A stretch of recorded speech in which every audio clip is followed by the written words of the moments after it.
আসসালামু আলাইকুম রহমতুল্লাহি ওবরাকাত। সুধী দর্শক শ্রোতা, বর্তমানে হজের খরচ বৃদ্ধি পাওয়ায় পুরো বিশ্ব থেকেই উমরাহ যাত্রীর সংখ্যা অনেক বেশি বৃদ্ধি পেয়েছে। সারা বৎসরেই লক্ষ লক্ষ উমরা পালনকারীরা মক্কা মদিনায় আগমন করে থাকেন।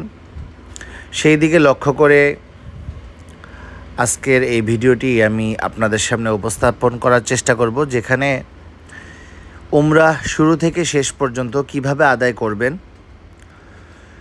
তার প্রত্যেকটি জায়গার ভিডিও চিত্র সহকারে আপনাদেরকে পুরো উমরার শুরু থেকে শেষ পর্যন্ত কোথায় কী আমল রয়েছে আমি দেখানোর চেষ্টা করব। আপনারা বাংলাদেশ থেকে আসার পথে এহরাম পরে নেবেন। মহিলারা যেই কাপড় পরিধান করে থাকেন সেটাই হচ্ছে আপনাদের এহরাম। আর পুরুষরা দুইটা কাপড়, একটি নিচে পরবেন আরেকটি উপরে গায়ে দিবেন। সেই এহরামটি আপনারা অবশ্যই মিকাত অতিক্রম করার আগে আপনারা পরে নেবেন। মক্কা শরীফের চতুর্দিকে মিকাত রয়েছে, যেই মিকাত অতিক্রম করার আগে অবশ্যই এহরাম বেঁধে নিয়ত করে নিতে হবে। যদি আপনি বাংলাদেশ থেকে আসেন তাহলে আপনার ফ্লাইটেই এহরামের যে মিকাত রয়েছে সেই মিকাত অতিক্রম করা হয়ে যায়। সেই দিকে লক্ষ্য করে আপনারা ফ্লাইটে ওঠার আগে এহরাম পরে নেবেন এবং মিকাত অতিক্রম করার আগে ফ্লাইটে ঘোষণা দেওয়া হয়, ওই সময় আপনারা অবশ্যই নিয়ত করে নেবেন যে আল্লাহ, আমি উমরার এহরাম বাঁধলাম, তুমি সহজ করো, কবুল করো। এভাবে আপনারা নিয়ত করে নেবেন এবং তালবিয়া পড়তে থাকবেন। লাব্বাইক আল্লাহুম্মা লাব্বাইক, লাব্বাইক লা শারীকা লাকা লাব্বাইক, ইন্নাল হামদা ওয়ান নি'মাতা লাকা ওয়াল মুলক লা শারীকা লাক। এই তালবিয়া নিয়ত যখন করবেন তখন থেকে তালবিয়া পড়তে থাকবেন একেবারে কাবা ঘর, আল্লাহর ঘর বাইতুল্লাহ শরীফ দেখার আগ পর্যন্ত। মক্কায় এসেই হোটেলে আপনার জিনিসপত্রগুলো রেখে যত দ্রুত সম্ভব আপনারা চেষ্টা করবেন উমরাহ শুরু করে ফেলা। আমরা মসজিদে হারামে চলে এসেছি, ৭৯ নাম্বার গেট আমাদের সামনে। এদিক দিয়ে বর্তমানে উমরাহ যাত্রীদেরকে প্রবেশ করানো হচ্ছে। আমরাও এখন এই দিক দিয়েই প্রবেশ করব। বাইতুল্লাহে প্রবেশ করার ক্ষেত্রে মসজিদে হারামের ভিতরে ঢোকার পরেই আপনাদের পিলারের ফাঁকে ফাঁকে কাবা ঘর, আল্লাহর ঘর দেখা যাবে। আল্লাহর ঘর দেখা যাওয়ার সাথে সাথে ওই মুহূর্তটি দোয়া কবুলের সময়। আপনারা ওই মুহূর্তে যেই দোয়া করবেন আল্লাহ তাআলা ওই দোয়া কবুল করে নেবে। তো এই জন্য আপনারা প্রিপারেশন নিয়ে নেবেন যে আল্লাহর ঘরটা নিজের চোখ দিয়ে যখনই প্রথম দেখবেন কি দোয়া করবেন সেই দোয়াটি আপনারা ঠিক করে নেবেন যে আপনার জীবনে যেই জিনিসটা সবচেয়ে বেশি প্রয়োজন সেই জিনিসটাই তখন ওখানে চাইবেন। গেটে প্রবেশের আগে জুতা খুলে নেবেন। আমরা মসজিদের ভিতরে প্রবেশ করেছি, আস্তে আস্তে সামনে এগিয়ে যাচ্ছি। মসজিদের যত দূর সামনে আগাবেন, কাবা শরীফের যত কাছাকাছি যেতে থাকবেন, তত এই পিলারের ফাঁক দিয়ে বিভিন্ন জায়গা দিয়ে আল্লাহর ঘর দেখা যাবে। যদি দেখা না যায় তাহলে তোয়াফের যে চত্বর মাতাফ, সেখানে নামার সাথে সাথে আল্লাহর ঘর দেখা যাবে। সুবহানাল্লাহ, দেখতে পাচ্ছেন আল্লাহর ঘর বাইতুল্লাহ কাবা শরীফ আমাদের সামনে। এই মুহূর্তটি দোয়া কবুলের সময় আপনি দোয়া করে নেবেন। এখন তোয়াফ শুরুর আগে পুরুষরা অবশ্যই ডান হাত এহরাম থেকে বের করে নেবেন। এই যে দেখুন, ঠিক এইভাবে আপনারা ডান হাতটি এহরাম থেকে বের করে নেবেন। তোয়াফ শেষ হওয়া পর্যন্ত এভাবেই থাকবেন। এখন দেখবেন আপনারা খেয়াল করে কাবা ঘরের 4টি কোণা রয়েছে, তার মধ্যে হজরে আসওয়াদের যে কোণা, সেই কোণায় আপনারা চলে যাবেন। হজরে আসওয়াদের কোণা বরাবর মসজিদে হারামের অংশে সবুজ বাতি লাগানো রয়েছে।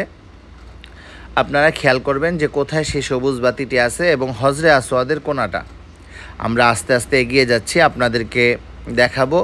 বাম দিকে কাবা থাকবে আর ডান দিকে হচ্ছে মসজিদে হারামের দেওয়ালে সবুজ বাতি থাকবে। এই যে দেখতে পাচ্ছেন এখানে 2টা সবুজ বাতি লাগানো, এই যে এখানে। তো তো ঠিক এই বরাবর কাবা শরীফের যে কোণা, সেটি হচ্ছে হজরে আসওয়াদের কোণা।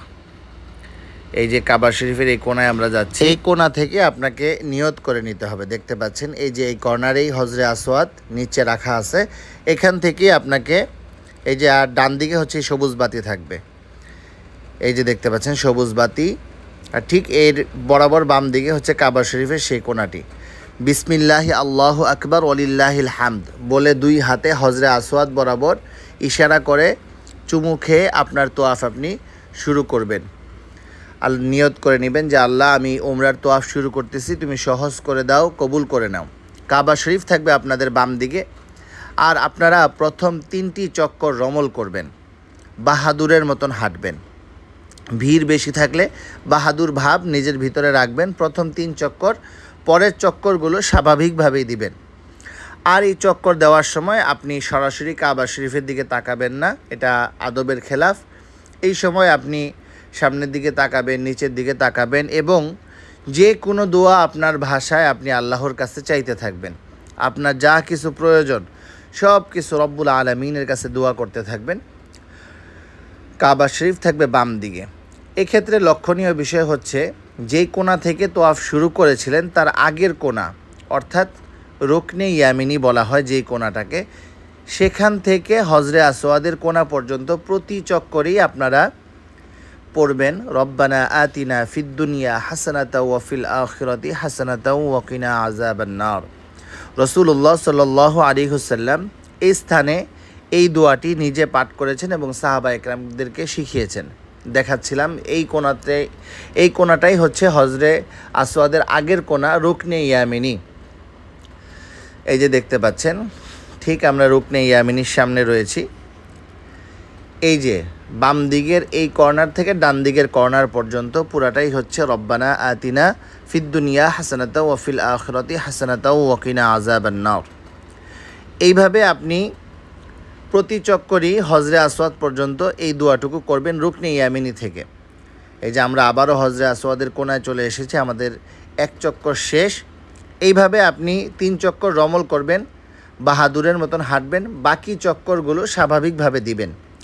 7 চক্কর শেষ হয়ে গেলে খেয়াল করবেন যে মাকাম ইব্রাহিমের পিছনে 2 রাকাত নামাজ আদায় করতে হবে। মাকাম ইব্রাহিম হচ্ছে আমাদের সামনেই কাঁচ দিয়ে ঘেরাও করা সোনালী ফ্রেমের ভিতরে রয়েছে জান্নাতি পাথর মাকাম ইব্রাহিম। এই মাকাম ইব্রাহিম এখন দেখতে পাচ্ছেন আপনারা, এর পিছনে যেখানে আপনি জায়গা পাবেন সেখানেই তোয়াফের জন্য 2 রাকাত নামাজ আপনি যে কোনো সূরা দিয়ে আদায় করে নিতে পারেন। এই যে মসজিদের অংশে আমি এখনই আপনাদেরকে দেখাবো, লোকজন নামাজ আদায় করতেছেন যাদের তোয়াফ শেষ হয়ে গিয়েছে। এই যে দেখতে পাচ্ছেন, যাদের তোয়াফ শেষ হয়ে গিয়েছে ওনারা মাকাম ইব্রাহিম বরাবর পিছনে, এখানে মহিলারা, পাশেই পুরুষরা পৃথকভাবে নামাজ আদায় করতেছেন 2 রাকাত। 2 রাকাত নামাজ শেষ হয়ে গেলে আপনারা দেখবেন যে 2 মাসা লেখা রয়েছে, ওই যে দেখতে পাচ্ছেন 2 মাসা এরকম লেখা যেখানে রয়েছে সেই পথ দিয়ে আপনারা চলে যাবেন সাফা পাহাড়ের দিকে। উমরার কার্যক্রম আপনাদেরকে ধারাবাহিকভাবে বোঝানোর চেষ্টা করতেছি। দেখতে পাচ্ছেন আমরা এই পথে চলে আসতেছি, এদিক দিয়েই সাফা পাহাড়ে যাওয়ার পথ। তোয়াফ মাকাম ইব্রাহিম শেষ হয়ে গেলে একটু সামনে আসলেই আপনারা এই পথ পাবেন। এখন কাজ হচ্ছে জমজমের পানি পান করা। এই সময়টাতে জমজমের পানি পান করা সুন্নত। আপনারা কাবার দিকে ফিরে কেবলামুখী হয়ে আপনারা দাঁড়িয়ে জমজমের পানি পান করবেন, এবং এই মুহূর্তটাও দোয়া কবুলের সময়। দেখতে পাচ্ছেন এখানে দাঁড়িয়ে অনেকেই জমজমের পানি পান করতেছেন যাদের তোয়াফ শেষ হয়ে গিয়েছে। এখান থেকে আমরা সোজা চলে যাব সাফা পাহাড়ের দিকে। আপনারা এই সাইনগুলো একটু পরপর খেয়াল করবেন, তাহলে সহজে যেতে পারবেন। এই যে দেখতেছেন এখানে লেখা রয়েছে 2 মাসা, সাই করার জায়গা। আর সাফা পাহাড়ে আমরা চলে এসেছি, এখান থেকেও কাবা দেখা যায়। কাবার দিকে ফিরে আপনারা সাই নিয়ত করে নেবেন যে আমি সাই শুরু করতেছি, আল্লাহ তুমি সহজ করে দাও, কবুল করে নাও, বিসমিল্লাহি আল্লাহু আকবার। আল্লাহ তাআলা সাফা দিয়ে শুরু করেছেন, আমিও সাফা দিয়েই শুরু করতেছি। এই যে সাফা পাহাড় দেখতে পাচ্ছেন, সাফা থেকে মারওয়াতে গেলে 1 চক্কর হবে, মারোয়া থেকে সাফায় আসলে 2 চক্কর হবে। এইভাবে মারোয়াতে 7 চক্কর শেষ হবে। আমরা এখন সাফার থেকে নেমে মারোয়ার দিকে যাচ্ছি। এখানে হজরতে হাজরা আলাইহিস সালাম যে স্থানটিতে দৌড় দিয়েছিলেন সেই স্থানটিতে পুরুষদেরকে দৌড় দিতে হয়, সাই করতে হয়। ওই জায়গাটুকু সবুজ বাতি লাগানো রয়েছে। পুরুষরা এখানে দৌড়াবে, মহিলারা দ্রুত হাঁটবে। আমাদের সামনেই হচ্ছে সেই সবুজ বাতি। সাফা থেকে মারোয়া যাওয়ার সময় এখানে দৌড়াতে হবে, মারোয়া থেকে সাফায় আসার সময় এই অংশটুকু দৌড়াতে হবে পুরুষদের জন্য। এই সময়টা দোয়া কবুলের সময়। দেখতে পাচ্ছেন উপর দিকে সবুজ বাতি লাগানো রয়েছে। এই স্থানটি হচ্ছে সাই করার জায়গা, দৌড় দেওয়ার জায়গা। এই যে পুরুষরা এখান থেকে দৌড় শুরু করেছেন। এই সবুজ বাতি যতটুকু, তারপরে আবার স্বাভাবিক হেঁটে হেঁটে মারোয়ার দিকে যেতে হবে। মারোয়ায় যাওয়ার পরে 1 চক্কর হয়ে যাবে। মারোয়া থেকে সাফায় আসলে 2য় চক্কর পূর্ণ হবে। এইভাবে আপনাকে 7 চক্কর মারোয়াতে গিয়েই শেষ হবে। শুধু দর্শক মণ্ডলী, আপনারা এই চক্করগুলো দেওয়ার সময় চলতে থাকবেন এবং দোয়া করতে থাকবেন, আল্লাহর কাছে চাইতে থাকবেন। আমরা আস্তে আস্তে মারোয়া পাহাড়ের দিকে চলে এসেছি। সাফা থেকে নেমে মারোয়ার দিকে চলে এসেছি। 1 চক্কর পূর্ণ হয়ে যাবে। আবারও বলতেছি, কাবা শরীফে পুরাটা ঘুরলে 1 চক্কর হয় এবং সাফা থেকে মারোয়াতে গেলেই 1 চক্কর হয়। মারোয়া থেকে সাফায় আসলে 2 চক্কর হয়। এটি খেয়াল করবেন আপনারা। সবাই মারোয়া পাহাড়ের দিকে উঠতেছেন। সাফা এবং মারোয়া এই 2 পাহাড়েই হচ্ছে দোয়া কবুলের জায়গা। আপনারা পাহাড়গুলি ঘুরে যাওয়ার সময়, নামার সময়, ওঠার সময় আপনারা দোয়া করতে থাকবেন। এখানে হজরতে হাজেরার দোয়া কবুল হয়েছিল। ওনার দোয়ায় পানি খুঁজতেছিলেন উনি। ওনার এই দৌড়ানো আল্লাহ তাআলা কবুল করছেন। আল্লাহ তাআলা জমজম আমাদেরকে দান করছেন। কিয়ামত পর্যন্ত এই জমজম চালু থাকবে।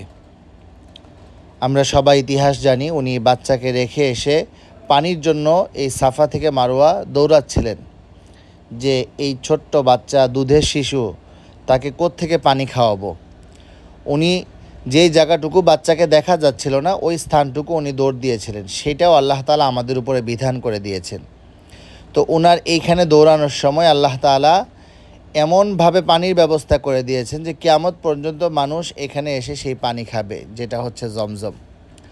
দর্শক মণ্ডলী, দেখতে পাচ্ছেন আমরা মারোয়া থেকে আবারও চলে যাচ্ছি সাফার দিকে।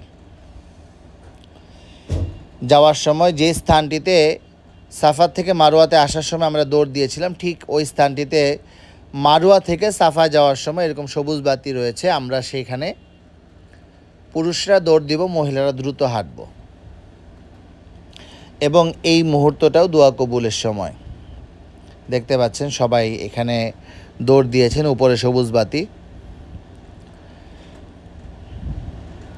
এইভাবে আবারও আমরা চলে আসব হচ্ছে সাফা পাহাড়ে।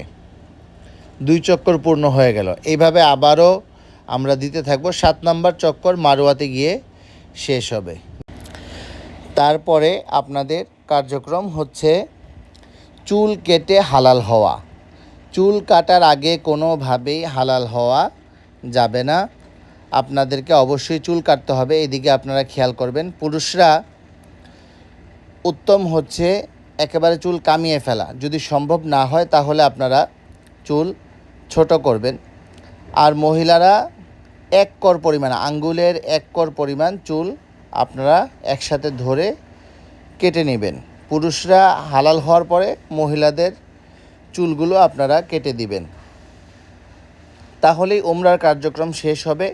শেষ হয়ে গেলে আপনারা ভালোভাবে গোসল করে স্বাভাবিক পোশাক পরিধান করে স্বাভাবিক চলাফেরা করতে পারবেন। শুধু দর্শক মণ্ডলী, আমরা উমরার শুরু থেকে শেষ পর্যন্ত কোথায় কী আমল রয়েছে সংক্ষিপ্ত আকারে আপনাদেরকে দেখানোর চেষ্টা করলাম। আল্লাহ তাআলা সবাইকে উমরা এবং হজে আসার তৌফিক দান করেন। আমিন। আসসালামু আলাইকুম ওয়া রাহমাতুল্লাহি ওয়া বারাকাতুহু।